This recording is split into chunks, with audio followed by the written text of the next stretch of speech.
Hello दोस्तों, स्वागत है आपका हमारे यूट्यूब चैनल में। तो आज हम बात करेंगे एक नए क्लास के ऊपर। लाइनक्स का जो थर्ड क्लास है इसमें कि अपने लाइनक्स मशीन को कैसे रेडी करें।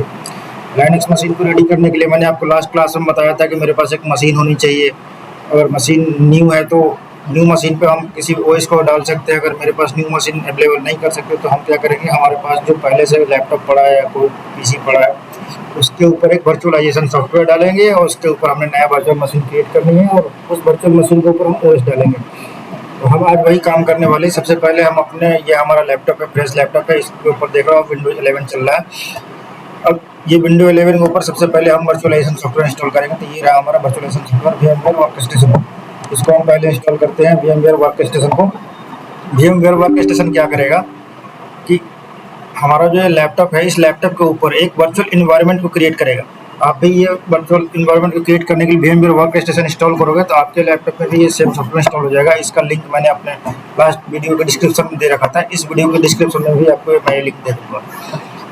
कभी कभी क्या होता है, किसी किसी लैपटॉप में VMware वर्कस्टेशन इंस्टॉल करोगे तो उसमें कुछ प्रॉब्लम आती है। तो एक्चुअली क्या होता है कि उसके जो पीसी है उसके बायोस सेटिंग में वर्चुअलाइजेशन ऑफ रहती है।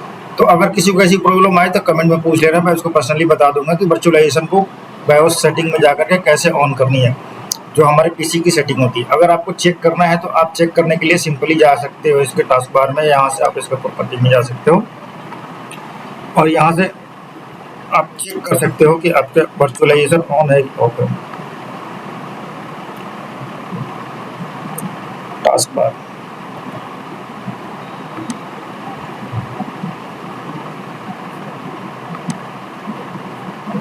ये विंडो 11 है तो मेरे को भी थोड़ा इसको एक्सेस करने में हल्की सी प्रॉब्लम आती है क्योंकि ये भी नया विंडो है। वैसे तो मेरे को जहाँ तक पता है कि टास्क बार हमारा यहीं से खुलता है, लेकिन टास्क बार नहीं खुलता। कोई बात नहीं, मैं आपको दिखा दूंगा कि कैसे होता है वो। ठीक है, तो अभी मैं VMware वर्कस्टेशन इंस्टॉलेशन पे फोकस करता हूँ कि ये VMware कैसे इंस्टॉल कर रहे हैं। ये VMware का सेटअप है, हमने इसको रन कराया है, इसको बनना है, इसके लाइसेंस को एग्री करना है। सिंपल, जैसे आप कोई सॉफ्टवेयर इंस्टॉल करते हैं, नेक्स्ट नेक्स्ट करके आप इंस्टॉल कर लेंगे। ठीक है, इसमें कोई वो नहीं है, चक्कर नहीं है, ये सब नॉर्मल चीज़ें हैं। तो आप डेली अपने किसी में कोई सॉफ्टवेयर इंस्टॉल कर रहे हैं तो आपको आइडिया।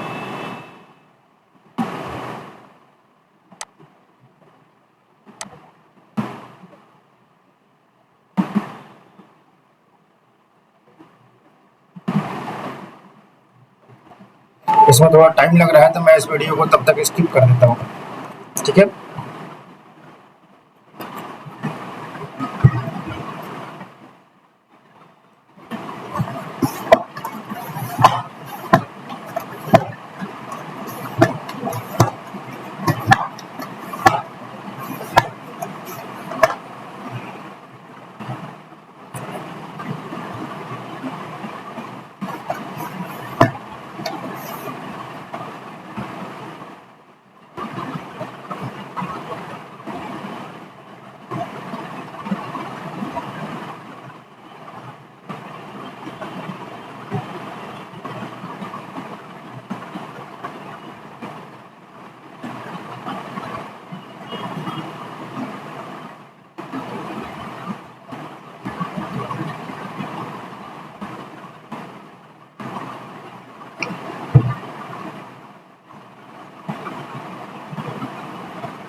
हाँ दोस्तों, तो ये हमारा सेटअप इंस्टॉल होकर के आ गया है। सेटअप इंस्टॉल होने के बाद ऐसे आपके पास फिनिश होकर आ जाएगा, तो आप इसको फिनिश कर लेना। जो मैं आपको बता रहा था टास्क मैनेजर के बारे में, टास्क मैनेजर आप किसी भी पीसी में जाके यहाँ राइट क्लिक कीजिएगा तब टास्क मैनेजर खुल जाता है। व्हाट्सएप टास्क मैनेजर खोल सकते हैं। उसको टास्क मैनेजर जब खोलिएगा तब परफॉर्मेंस में जाइएगा। परफॉर्मेंस में जाके आप देखिएगा तो आपको एक पॉइंट दिखेगा, ये वर्चुअलाइजेशन। ये वर्चुअलाइजेशन इनेबल रहेगा तभी हमारा VMware जो है वर्चुअलाइजेशन परफॉर्म कर पाएगा, मतलब हमारा VMware वर्चुअल मशीन क्रिएट कर पाएगा। अदरवाइज VMware इंस्टॉल करने के बाद ये फेल दिखाएगा। तो वर्चुअलाइजेशन इनेबल है कि नहीं, एक बार जरूर कम चेक कर लेना। अगर आप में इनेबल नहीं है तो मैं आपको एक दूसरा वीडियो बना दूंगा या कमेंट में आप मेरे से पूछ लेना, आप डायरेक्ट मैं आपको गाइड कर दूंगा कि कैसे वर्चुअलाइजेशन को इनेबल करनी है बायोस में जाकर। तो आगे हम बढ़ते हैं इसमें। ये हमारा जो VMware है, VMware हमारा इंस्टॉल हो चुका है। तो अब हम अपने VMware को खोल लेते हैं।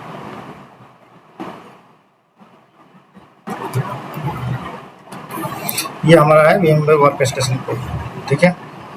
तो हमने VMware वर्क स्टेशन प्रो खोल लिया, इसको ठीक है। आपका VMware ऐसे खुल के आ जाएगा। आप इसमें देख रहे हो यहाँ पे ऊपर सारे मेनू बार दिए हुए हैं। इसके बाद यहाँ क्रिएट न्यू मशीन है, ओपन मशीन है और कनेक्ट बाय सर्वर, 3 तरह की है। यहाँ पे नया मशीन क्रिएट कर सकते हैं, पहले से क्रिएटेड मशीन है तो उसको ओपन कर सकते हैं, या कोई रिमोट सर्वर में मशीन है उसके द्वारा भी आप इसमें बना सकते हैं। तो सबसे पहले हमें क्या करना है कि अपने मतलब ये एक सेटअप ऐसा है जो वर्चुअलाइजेशन क्रिएट करेगा। तो अब हमें क्या मशीन को क्रिएट करना है। मशीन क्रिएट करने का मतलब एक समझिए कि वर्चुअली लैपटॉप क्रिएट करना है। तो हम यहाँ पे गए create a machine, create a machine में हम जाएगा कस्टम क्रिएट करेंगे। कस्टम इन द सेंस मतलब जो भी चीज़ें हम अपने अकॉर्डिंग सेलेक्ट करेंगे, ठीक है। इसको नेक्स्ट करेंगे। ये सॉफ्टवेयर की लिमिटेशन बता रहा है कि सॉफ्टवेयर की क्या लिमिटेशन है। इस सॉफ्टवेयर के VMware वर्क स्टेशन के लिए आपने कितने बड़े मशीन को डिप्लॉय किया जा सकता है, इससे कोई दिक्कत नहीं आपको इसको नेक्स्ट कर देना है, ठीक है। इसके बाद ये पूछ रहा है कि आपको इसमें ऑपरेटिंग सिस्टम डाल देना है मशीन क्रिएट होते के साथ ही। तो हम बोले नहीं, आप पहले मशीन बना के दो, मशीन जब हमारी रेडी हो जाएगी तो उसके बाद हम उसमें ऑपरेटिंग सिस्टम डाल देंगे। तो I will do operating system after creation, ठीक है। तो आगे बढ़ते हैं, इसको हम यहाँ से नेक्स्ट कर देते हैं, ठीक है। अब आगे क्या पूछ रहा है कि आपको क्या इंस्टॉल करना है। तो हमें इस पर लाइनक्स इंस्टॉल करना है। तो हम अपना लाइनक्स एनवायरनमेंट रेडी कर रहे हैं, ठीक है। अगर माइक्रोसॉफ्ट विंडोज हमें डालना होता है, जैसे हमारे लैपटॉप में भी विंडो डाला हुआ है, और ये नया वर्चुअल मशीन क्रिएट है इसमें भी विंडो ही डालना होता तो हम विंडो पर सेलेक्ट करते हैं, ठीक है। हमने अपना लाइनक्स सेलेक्ट कर लिया है। उसके बाद ये पूछ रहा है कि आप जो मशीन क्रिएट करेंगे मशीन का क्या नाम देंगे, ठीक है। तो अभी हम जो है ना रेड हैट का मशीन क्रिएट कर रहे हैं, तो हम इसको नाम दे दिए रेड हैट। इसका जो वर्जन हम यूज़ करने वाले हैं रेड हैट 8 है, ठीक है। रेड हैट 8 की मशीन रेडी हो रही है, आप कुछ भी नाम दे सकते हैं। और ये जो मशीन क्रिएट हो रही है इसके सारे डेटा कहाँ से हो रहे हैं आपको देखिए यूआरएल में जाकर के अपने वर्चुअल मशीन फोल्डर बना रखा वहाँ। अगर आप चाहते हैं कि आपका सी ड्राइव छोटा है या उसमें स्पेस कम है तो आप किसी और पाथ को भी यहाँ से लोकेशन दे सकते हैं जहाँ पे ये सारे डेटा सेव होंगे, ठीक है। तो आगे हम नेक्स्ट करते हैं। नेक्स्ट करने के बाद ये पूछ रहा है कि प्रोसेसर कितना देना है। जैसे हमारा ये क्या है कि 7 कोर CPU है, तो हमने इसमें से 2 कोर दे दिए। आप अपने अकॉर्डिंग देख लेना, आपका अगर कोर कम हो तो आप 1 कोर में ही काम चला सकते हैं। तो मैंने इसको इतनी प्रोसेसिंग दे दी ताकि थोड़ी सी स्पीड आ जाए मेरे सिस्टम में। उसके बाद पूछ रहा है कि आप जो नया लैपटॉप क्रिएट करने वाले उसमें कितने GB का रैम चाहिए आपको। ये आपको रिकमेंड कर रहा है कि मिनिमम 1 GB से लेकर के मैक्सिमम 13 GB तक का रैम दे सकते हैं, क्योंकि इसमें हमारा 16 GB का रैम लगा हुआ है इस हमारे लैपटॉप में। तो मैक्सिमम 13 GB तक का रिकमेंड कर रहा है कि आप मैक्सिमम 13 GB का रैम जो है वर्चुअल मशीन में दे सकते हैं, क्योंकि हमारा जो OS चल रहा है उसको भी थोड़ा बहुत रैम बचा रहना चाहिए, क्योंकि सारे हम उस OS को दे देंगे जो नया वर्चुअल बना रहे हैं तो वो सारे RAM at a time use नहीं करेगा। लेकिन मैक्सिमम लिमिटेशन उसकी है कि 16 GB तक यूज कर सकता है। तो हमारा जो मशीन चल रहा है मतलब हमारा जो OS चल रहा है ये फिजिकल मशीन पे, वो OS स्लो हो जाएगा। तो इस कारण अपने लिमिटेशन के अकॉर्डिंग आप, जैसे मैं यहाँ पर मान लीजिए कि मैं 4 GB से थोड़ा सा ज़्यादा 5 GB का रैम दे देता हूँ ताकि थोड़ी सी मशीन थोड़ी मेरी फास्ट चले। ऐसे आप मिनिमम 1 GB से लेकर के रिकमेंडेड है 2 GB 3 GB बहुत है। अगर आपके पास 8 GB का रैम वाली लैपटॉप है तो आप 2 GB या 3 GB दे दें, बहुत सफिशियंट है, क्योंकि ये उतना बल्कि नहीं होता। लिनक्स बहुत ईजी में चल जाता है, कोई दिक्कत नहीं। उसके बाद नेक्स्ट करते हैं। अब पूछ रहा है कि नेटवर्क क्या यूज़ करना है। जैसे हमारे लैपटॉप में जो भी नेटवर्क चल रहा है, जैसे यहाँ पे हमने वाईफाई से कनेक्ट कर रखा है, तो हमारी जो नई मशीन बनेगी उसको नेटवर्क से कनेक्ट करना है नहीं कनेक्ट करना है तो कौन सा मैकेनिज्म यूज करना है। देखिए अगर हम यहाँ से कह देते हैं कि use bridge network that means जो हमारे फिजिकल PC में नेटवर्क चल रहा है सेम टू सेम वही नेटवर्क उसमें हमारे वर्चुअल मशीन में चलने लगेगा। तो हम अभी इसको ब्रिज नेटवर्क सेलेक्ट कर लेते हैं कि जो हमारे अभी लैपटॉप में नेटवर्क चल रहा है तो हमारे वर्चुअल मशीन में भी सेम वही नेटवर्क चलेगा, ठीक है। आगे बढ़ते हैं। उसके बाद ये ISO इमेज के लिए पूछ रहा है कि ISO कंट्रोल टाइप क्या है, कि इसके लिए कोई दिक्कत नहीं, जो पहले से आ रहा है ISO कंट्रोल टाइप में वही रहने देंगे, इसमें ज़्यादा चर्चा नहीं करना है। उसके बाद हमें मेमोरी साइड सेलेक्ट करना है कि हम जो अपना हार्ड डिस्क लेंगे, हार्ड डिस्क में SATA यूज़ करते हैं तो हार्ड डिस्क में हम SATA सेलेक्ट कर लेंगे, ठीक है। उसके बाद आपसे ये पूछ रहा है कि आप जो हार्ड डिस्क नया क्रिएट हो रहा है उसमें पार्टीशन करना चाहते हो या जो ऑटोमेटिक कर लेते हैं। हमने बोला कोई दिक्कत नहीं, क्रिएट ए न्यू डिस्क अपना पार्टीशन वो खुद अपना बना लेगा। ये कैसे करते हैं पार्टीशन आगे हम आपको बताएंगे। अब पूछ रहा है कि आपको कितने GB का मेमोरी चाहिए। रिकमेंडेड तो 20 GB था, तब भी मैंने इसमें मान लीजिए कि 30 GB का मेमोरी दे देता, मतलब इसकी हार्ड डिस्क जो होगी टोटल 30 GB की होगी, ठीक है। तो ये मैंने दे दिया इसको 30 GB की हार्ड डिस्क। और ये हमारा रेड हैट 8 मशीन जो है एकदम से रेडी है, जिसके अंदर देखिए क्या है 4 CPU कोर है, CD DVD USB कंट्रोलर, ये सारे हमारे पेरेंट मशीन से इसने ग्रैब कर लिए हैं। इसका 5 GB रैम है, 30 GB की मेमोरी है, ठीक है। और ये हमारा रेड हैट मशीन एक बन के तैयार हो गया।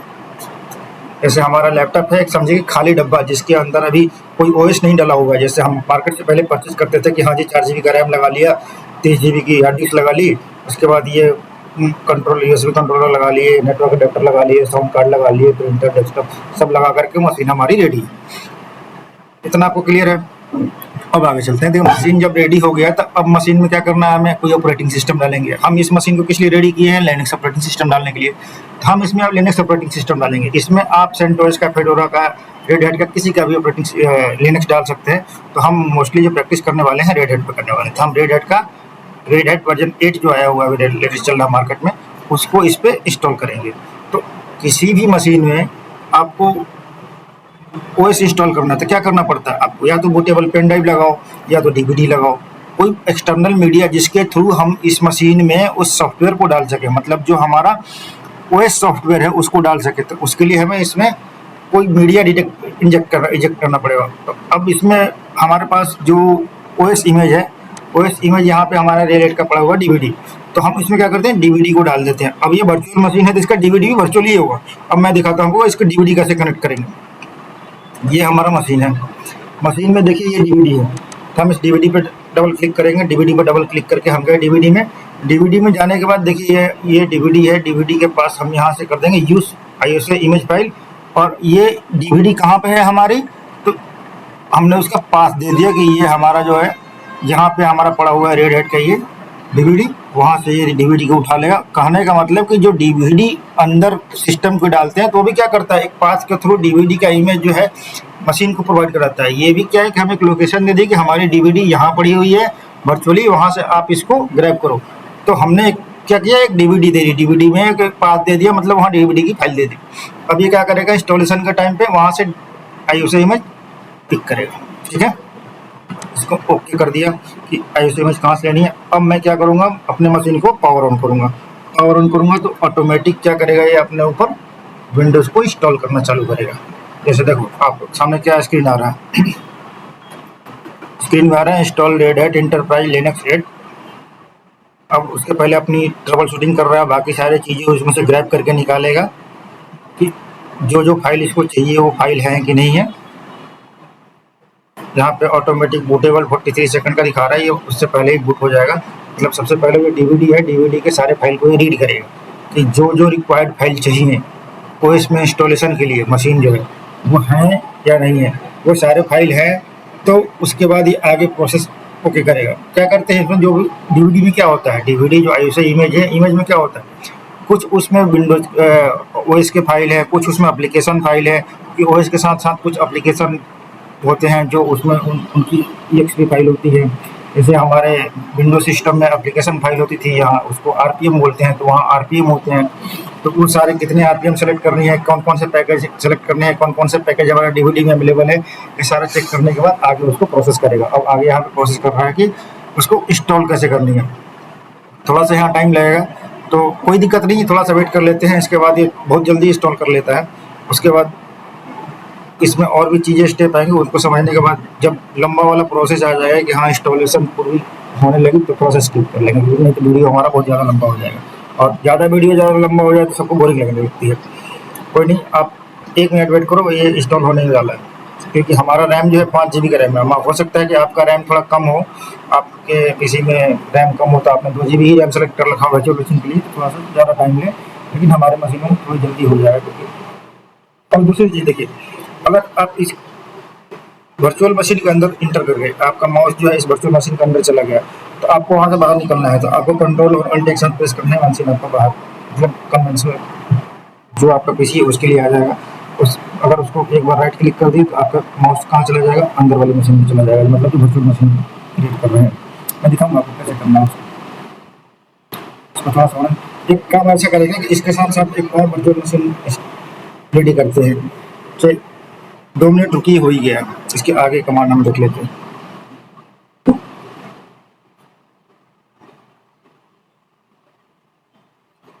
आ जाओ। हाँ देखिए, तो जैसे ही अपना ओएस ने सारी फाइल ग्रैब कर ली, तो उसके बाद जैसे आपने भी पहले भी विंडो भी इंस्टॉल करते होंगे, तो सबसे पहले यही सब स्क्रीन आती है कि आपको लैंग्वेज सेलेक्ट करनी है। लैंग्वेज तो हमारा यूएस ही है, हमने उसको सेलेक्ट कर लिया। लैंग्वेज सेलेक्ट करने के बाद हमसे क्या पूछ रहा है, देखिए हमने लैंग्वेज सेलेक्ट कर ली। ठीक है भाई, लैंग्वेज सेलेक्ट कर लिया, आगे चलो मशीन चलिए। अब उसके बाद ये स्क्रीन आएगी, ये इस पे थोड़ा ध्यान देने वाली चीज़ है। हमने कीबोर्ड तो सेलेक्ट कर लिया कि यूएस कीबोर्ड चाहिए। लैंग्वेज सपोर्टेड में हमने इंग्लिश ले लिया। टाइम हमारे पीसी का टाइम कहाँ का देना है, तो देखिए पीसी का टाइम हमें ऑटोमेटिक इसने ले रखा है यूएसए का। हमें अपने टाइम, अगर आप इंडिया में है तो हम इंडिया के अकॉर्डिंग टाइम देंगे। इंडिया के अकॉर्डिंग जो है टाइम जो चलता है कोलकाता जो रीजन से चलता है, तो हमने कोलकाता मैप में कोलकाता में जाकर क्लिक कीजिएगा तो ऑटोमेटिक वहाँ से तो आगे पीछे भी क्लिक कीजिएगा तो वो कंट्री वाइज वहाँ का अपना टाइम जोन पकड़ लेगा। अगर वहाँ से टाइम जोन नहीं पकड़ता है तो आप यहाँ भी जा करके मैनुअली इंटर करके या यहाँ से एशिया में जाइए, उसके बाद आपका मैप एशिया पे जूम हो जाएगा, वहाँ से जा कर सकते हैं। टाइम जोन सेलेक्ट कर लिया, इसके बाद हम नेक्स्ट जाते हैं, यहाँ से ऊपर डन कर देंगे। उसके बाद है सॉफ्टवेयर सोर्स। सॉफ्टवेयर सोर्स में हमने पहले ही किया था कि लोकल मीडिया सेलेक्ट कर दिया था। लोकल मीडिया क्यों बोल रहे हैं यहाँ पे, क्योंकि हमने डीवीडी में डाल रखा है, वर्चुअली डीवीडी में डाल रखा है, तो ये लोकली मीडिया है। अगर कोई इंस्टॉलेशन ऐसी है कि वहाँ पे किसी दूसरे सर्वर से फाइल को पुल कर रहे हैं, तो उसको बोल देंगे रिमोट। यहाँ पे क्या है, लोकल मीडिया है, ठीक है। क्योंकि बहुत आप जब काम करेंगे सर्वर लेवल पे, तो वहाँ क्या है कि आप ऑफिस के सर्वर रूम में जाकर के डीवीडी लगाने नहीं जाएंगे। आप किसी और रिमोट लोकेशन पर पड़े हुए हैं, वहाँ से इंटरनल नेटवर्क पूरा सर्वर के साथ कनेक्टेड है, उसमें आपको इंस्टॉलेशन करनी है, तो आप क्या करेंगे, कहीं एक रिपोजिटरी सर्वर बना होगा, उस सर्वर से सारे कॉन्फ़िगरेशन और सॉफ्टवेयर फाइल वहाँ से ऑटोमेटिकली उस पाथ को प्रोवाइड कर देगा, वहाँ से ले लेगा। तो वो सर्वर मोड हो गया, यहाँ लोकल मीडिया है, ठीक है। सॉफ्टवेयर सिलेक्शन में क्या है कि जो हमारा डीवीडी है इसमें तो कंप्लीट सूट पड़ा हुआ है, लेकिन अब हमें डिसाइड करना है कि हम जो इंस्टॉलेशन करने जा रहे हैं तो हमें किस तरह का लाइनक्स चाहिए। जीयूआई मोड चाहिए, एक सीएलआई मोड चाहिए, या दोनों मोड चाहिए।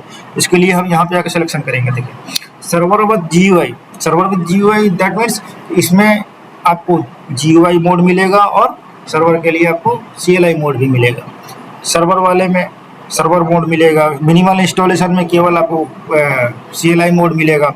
इस तरह से आप किस तरह का विंडो चाहते हैं अपने लिनक्स में, किस तरह का मतलब यूजर इंटरफेस चाहते हैं, उसके लिए आप सेलेक्ट कर सकते हैं। तो सबसे पहले जो नॉर्मल बिगिनर्स होते हैं उनके लिए सबसे बेस्ट वे होता है कि आप सर्वर विद जीयूआई जाइए। दैट मीन्स आपके पास सीएलआई मोड भी रहेगा और सर्वर और ग्राफिक मोड भी रहेगा। तो हमने यहाँ पे सर्वर विद जीयूआई सेलेक्ट कर लिया, आगे चलते हैं। उसके बाद यहाँ पे इंस्टॉलेशन डेस्टिनेशन में ये हार्ड डिस्क ऑटोमेटिक सेलेक्ट करने रहा है, जो हमने हार्ड डिस्क इसको दे रखी है, इसको भी डन कर देते हैं। उसके बाद केडीपी डम ऑटोमेटिक इनेबल रहता है, इसमें कोई हमें सेक्शन नहीं करनी है। नेटवर्क में क्या है कि हमें अपना एडाप्टर ऑन कर देना है। इथरनेट एडाप्टर जो है ये ऑन कर देंगे। अपना ऑटोमेटिक बिग नेटवर्क हमने पहले मशीन को उसको दे रखी है, वर्चुअल मशीन को। तो यहाँ पे देखिए ये सारे जो नीचे आ रहे हैं ना, आपको मैं एक चीज़ और दिखा देता हूँ कि यहाँ पे नीचे में दिख रहे हैं, आप कुछ चीज़ें दिख रही हैं, ये सारी क्या है, ये हमारे वर्चुअल मशीन के कंपोनेंट है जो दिख रही है। हार्ड डिस्क है, सही काम कर रहा है, डीवीडी काम कर रहा है, बैटरी है, नेटवर्क है, ये प्रिंटर है, ये सॉफ्ट कार्ड है, मतलब ये सारी चीज़ काम कर रही है कि नहीं। यहाँ ये चीज़ देखने के लिए यहाँ पे दे रखा, नीचे दिखाते रहते कि वर्चुअल मशीन में मशीन जो हमारी चल रही सब चीज़ ओके कि नहीं। यहाँ पे हमने नेटवर्क एडाप्टर ऑन कर देना है। ऑन करने के बाद आगे चलते हैं। इसके बाद सिक्योरिटी है, ये चीज़ें तो हम बाद में उसको शो कर लेंगे, सिक्योरिटी कैसे लगानी है अपने सिस्टम पे और सिस्टम पर्पस क्या है। इसके बाद हम अपना क्या करेंगे, बिगिन इंस्टॉलेशन करेंगे। मतलब मेन जो सिलेक्शन हमारा है वो मेन सिलेक्शन कौन सा है। देखिए मेन सिलेक्शन है कि हम पहले डेट एंड टाइम सेलेक्ट करना है। डेट एंड टाइम अगर मैंने सेलेक्ट कर लिया है तो हमें क्या सेलेक्ट करना है, सॉफ्टवेयर सिलेक्शन कौन सा, मिनिमल इंस्टॉलेशन चाहते हैं, क्या चाहते हैं। नेटवर्क सिलेक्शन, नेटवर्क पर भी आपको बात करना जरूरी है। उसके बाद हम इसको बिगिन इंस्टॉलेशन कर देंगे। यहाँ से हमने कर दिया बिगिन इंस्टॉलेशन, अब ये इंस्टॉल होने लगा। तो हमने जो सेलेक्ट कर रखा है क्या है, सर्वर विद जीयूआई, मतलब GUI mode, graphical user interface भी आएगा और सीएलआई भी आएगा। तो इसमें क्या है कि डीवीडी पैकेज है, डीवीडी पैकेज में से बहुत लंबा सा वो इंस्टॉल करेगा, मतलब कम से कम 1200 से 1300 आरपीएम इंस्टॉल करेगा, आरपीएम एप्लीकेशन फाइल्स इंस्टॉल करेगा। अगर हम केवल सीएलआई मोड बोलते इंस्टॉल करने के लिए तो ये वही आपका आरपीएम जो यहाँ 1200 इंस्टॉल कर रहा है, 1200 एग्जैक्ट 1200 नहीं, 1200 के लगभग होती है, वहाँ पे वो 800 के आसपास, 800-900 के आसपास आरपीएम इंस्टॉल करता है, थोड़ा उसमें कम टाइम लगता है। अभी इस पर वेट करना पड़ेगा, करीब 10 से 12 मिनट डिस्प्ले आएगा, तब तक के लिए मैं इसको पॉज कर देता हूँ और इसको होने। अब देख रहे हो ना यहाँ पे 645 अभी आरपीएम इंस्टॉल हो गए, टोटल हमें 1320 आरपीएम इंस्टॉल हो गए। इसी बीच में एक चीज़ और कर लेते हैं, यहाँ पे ऊपर हमें दे रहा है रूट का पासवर्ड सेट करने के लिए और यूजर क्रिएट करने के लिए, तो हम इसको सेट कर लेते हैं। जैसे रूट का पासवर्ड हमें सेट करना है तो इस पर क्लिक किया, रूट का पासवर्ड हमने डाल दिया, रूट का पासवर्ड हम यही डाल देते हैं, रेड हैट डाल दिया, कुछ भी डाल सकते हैं। अभी हमारा ये बता रहा है कि पासवर्ड है, कोई बात नहीं, हमें पता है रूट पासवर्ड, ठीक है। उसके बाद हम इसको ऊपर डन कर दिए, डन कर दिए तो नोटिफिकेशन दे रहा है कि पासवर्ड जो है आपका बहुत वीक है, कोई बात नहीं, एनीवे पासवर्ड हमारा ठीक है, हम मान लें। उसके बाद अगर आप यूजर कोई क्रिएट करना चाहते हैं, ये तो क्या है कि एडमिन यूजर हो गया, अगर इसके अंदर और कोई यूजर क्रिएट करना चाह रहे हैं तो यहाँ से नया यूजर क्रिएट कर सकते हैं। अगर आप यहाँ पर नहीं कर रहे हैं तो आप अंदर से भी यूजर क्रिएट कर सकते हैं कमांड चला करके या वीडियो स्टार्ट करने के बाद। तो हम यहीं पे एक यूजर क्रिएट कर लेते हैं, आपको दिखा देते हैं कैसे हो जा रहा है। यहाँ पे देखिए, यहाँ पे अब यहाँ पे मैं ये यूजर बनाना है, मैंने यूजर बना लिया सच्ची, ठीक है। उसके बाद मैंने इसको पासवर्ड डाल दिया, पासवर्ड ऐसे डाल देते हैं कि पासवर्ड भूल ना जाए, इसलिए पासवर्ड मैंने वही डाल दिया, ठीक है। रेड है, ठीक,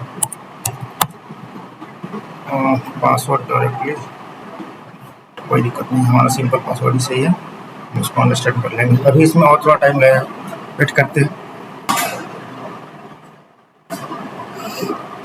हाँ तो देखिए ये कंप्लीट हो गया, तो एक बार सेटअप कंप्लीट हो गया, तो अब क्या करेंगे, हम इसको रीस्टार्ट कर देंगे। अब यहाँ से हम इसको रीबूट कर दे रहे हैं। अब जो हमारा लिनक्स RHEL 8 है वो खुल के आएगा।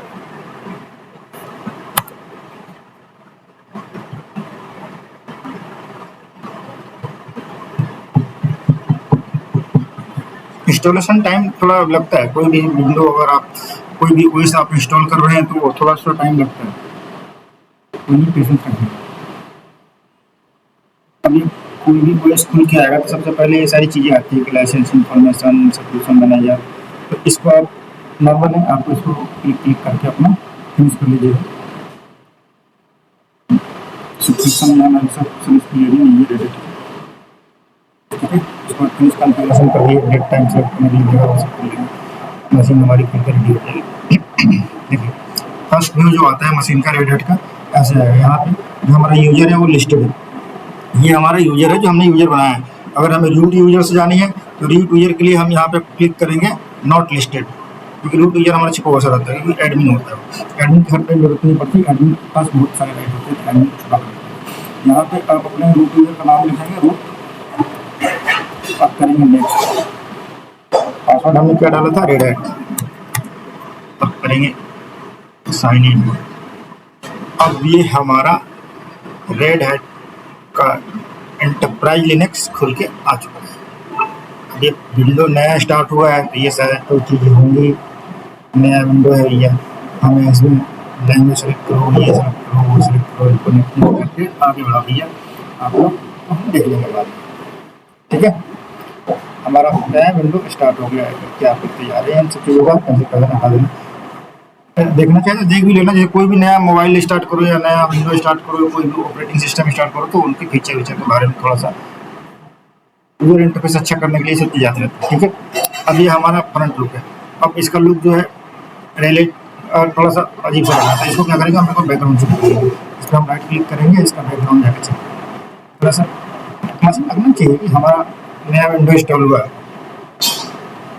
इसका बैकग्राउंड में गए, बैकग्राउंड में ये है मेरे को अच्छी लगती है, ठीक है, हमने कर दिया। अब देखिए जैसे हमारा ऑपरेटिंग सिस्टम आता था विंडो में क्या होता था, नीचे टास्क बार होते थे और उसमें यहाँ पे स्टार्ट मेन्यू होता था, जहाँ से इसका देखिए स्टार्ट मेन्यू यहाँ पे एक्टिविटी है, यहाँ पे आप क्लिक कीजिएगा तो यहाँ से इसका स्टार्ट मेन्यू खुल जाएगा, या कीबोर्ड में डायरेक्ट विंडो प्रेस कीजिए, विंडो प्रेस करने से आ जाएगा। अब इसकी ये यहाँ सारे एप्लीकेशन आ जाएंगे, जैसे हमारा उसमें आता है, ये GUI मोड है, इस लिनक्स विंडो का ये GUI मोड है। आपको लग रहा है अरे ये भी तो ऐसा ही है जैसे हम विंडो पढ़ते थे, हमारा माइक्रोसॉफ्ट का जो विंडो चल रहा है, अभी रुकिए, ये हमारा GUI मोड है, आपको इतनी जी लग रहा है। अब इसमें क्या है कि जैसे उसमें हमारे कमांड लाइन मोड थे, यहाँ भी हमारे कमांड, ये इसका टर्मिनल है जिसको बोलते हैं कमांड। आप इस टर्मिनल को खोलिए। अब यहाँ पे क्या है कि यहाँ से आप कोई भी कमांड डाल करके जो GUI मोड में काम कर रहे हैं वो सारे काम यहाँ पे कर सकते हैं। कि हम अभी कहाँ खड़े हैं, उसके लिए क्या कमांड होती है, कमांड हम डालते हैं। इसके अंदर रूट फोल्डर में है कि रूट क्या होता है मैं बताऊँगा आपको आगे इस क्लास में। अभी तो मैं केवल अपना मशीन रेडी करना सिखा रहा हूँ ताकि मैं जब क्लास कंटिन्यू हो तो प्रैक्टिकल और थ्योरी दोनों हम साथ साथ करेंगे। तो हमारे पास प्रैक्टिस इसमें ज़्यादा जरूरी है। प्रैक्टिस भी करते चलें और हम पढ़ते भी चलें। ठीक है, अब यहाँ पे क्या क्या फोल्डर पड़े हैं उसको देखने के लिए ये सब छोटी छोटी कमांड है जिससे हम यहाँ पे देख सकते हैं। ठीक है, तो आपने अभी तक सीखा कि हम अपना मशीन कैसे रेडी करें, रेडी करने के बाद अपना मशीन कैसे यूज करें। और ये क्या है, हमारा एक वर्चुअल मशीन है। इसको अगर आप पावर ऑफ करना चाहते हैं तो यहाँ जाके इसे पावर ऑफ कर सकते हैं। यहाँ से आप इसको पावर ऑफ कर सकते हैं।